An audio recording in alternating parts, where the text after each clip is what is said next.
My dear students, myself Pankaj sir from SBM रघुवंशपुरम। आज बच्चों आपको इंग्लिश ग्रामर में सेंटेंस का चैप्टर पढ़ाया जा रहा है, जिसमें सबसे पहले सेंटेंस की डिफिनीशन जानेंगे जो कक्षा 6 से आपको पढ़ाई गई है। सेंटेंस में हम देखेंगे पहले ही पर भी इसकी देखिए definition. A sentence is a group of such words which gives a complete sense,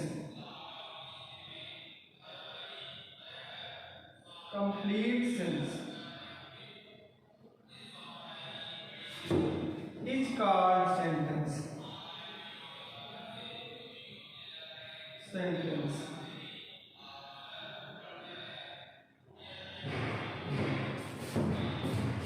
देखिए, अगर हम सेंटेंस के पार्ट्स की बात करें तो सेंटेंस हमारा दो पार्ट में विभक्त होता है।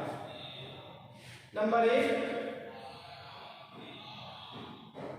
Subject, number 2 predicate. लेकिन यदि हम काइंड्स की बात करें तो सेंटेंस हमारा 3 प्रकार का होता है। Number 1 simple, number 2 complex, number 3 compound. इसी कड़ी में सिंपल सेंटेंस के जो हम लोग पढ़ते हैं टेंस के अनुसार, उसमें सिंपल सेंटेंस के 5 प्रकार हैं। काइंड्स ऑफ सिंपल सेंटेंस जब देखें तो वो 5 प्रकार के होते हैं। Number 1 assertive, number 2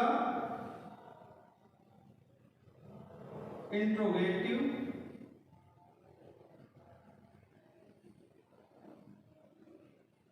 number 3 imperative, number 4 exclamatory,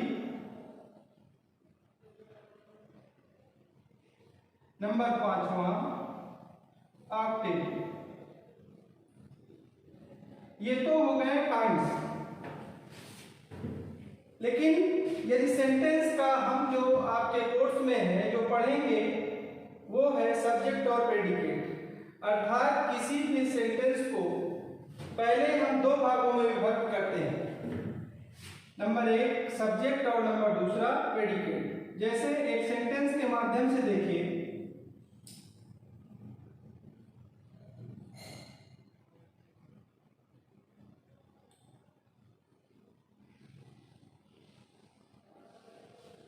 Rahul is a good boy.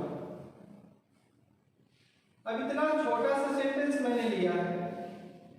इस सेंटेंस के 2 पार्ट, अगर इसको 2 भागों में विभक्त करें तो एक पार्ट इसका ये हो गया और दूसरा पार्ट ये हो गया। इसको हम कह सकते हैं या कहते हैं सब्जेक्ट और इसको बोलते हैं प्रेडिकेट। इसका मतलब है इसको उद्देश्य बोलते हैं और इसको विधेय,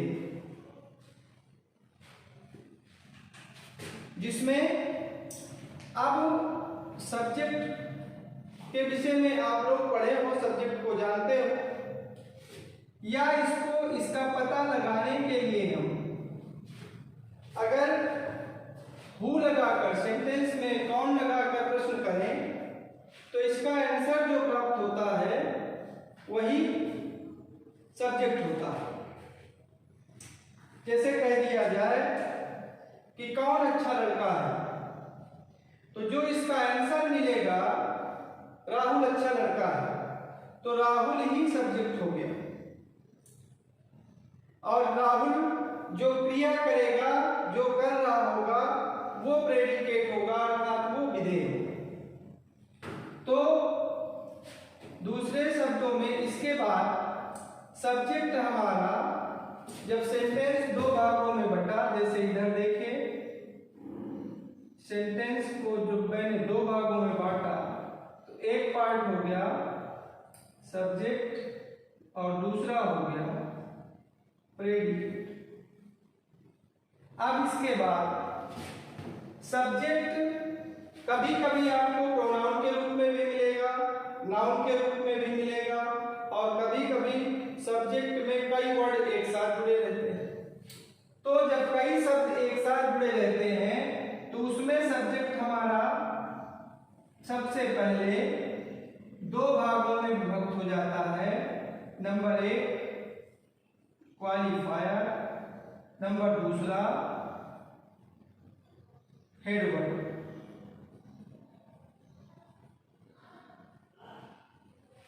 हेडवर्ड अब अगर इसको एग्जाम्पल के तौर पर देखें तो जैसे कह दिया जाए a good girl is sitting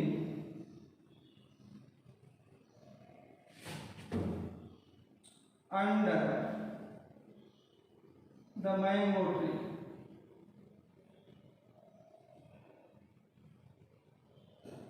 तो यहां पर अब देखिए ये सब्जेक्ट हमारा कई वर्ड से मिलकर बना हुआ है। अगर हम इसको बांटें तो देखिए एक दो तीन वर्ड मिले। अगर हम इसको इस हिसाब से बांटेंगे तो इसमें जब करेंगे तो देखिए ये हो गया हमारा हेडवर्ड, ये हो गया क्वालिफायर। अब इसके बाद क्वालिफायर में इधर आ जाओ तो क्वालिफायर के तीन भाग हो गए। एक हो गया डिटरमिनर, दूसरा हो गया एडजेक्टिव, और इसके बाद तीसरा पार्ट हो गया एडजेक्टिवल फ्रेज।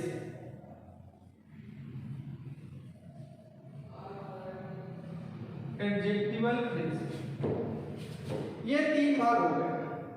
तो अब इसके पहले थोड़ा सा देखिए इधर, अगर हम देखें तो क्वालिफाई से बना। क्वालिफाई मीन्स होता है किसी की विशेषता बताना।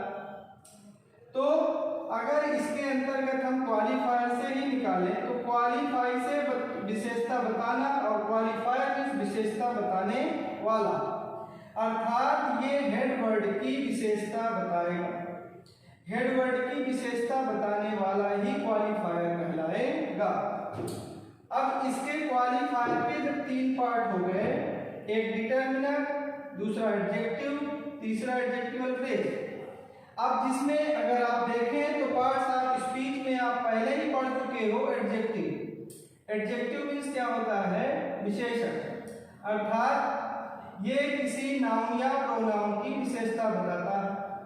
तो अर्थात हेड वर्ड में जो नाउन प्रयुक्त होगा उसी की विशेषता बताएगा एडजेक्टिव। इधर आ जाओ तो एडजेक्टिवल फ्रेज में, एडजेक्टिवल फ्रेज अर्थात फ्रेज हमारा होता है वाक्यांश, और एडजेक्टिवल मीन्स अर्थात ऐसा वाक्यांश, ऐसा वाक्य का अंश जो किसी की विशेषता बताए। इधर आ जाओ तो डिटरमिनर। डिटरमिनर मीन्स होता है निश्चित करने वाला, अर्थात जो हेड वर्ड को निश्चित करें, जिसकी सीमा बांधे, वही है डिटरमिनेंट। तो आज के अंक में बस इतना ही, और अगले अंक में कल अर्थात इसके आगे की व्याख्या की जाएगी। धन्यवाद।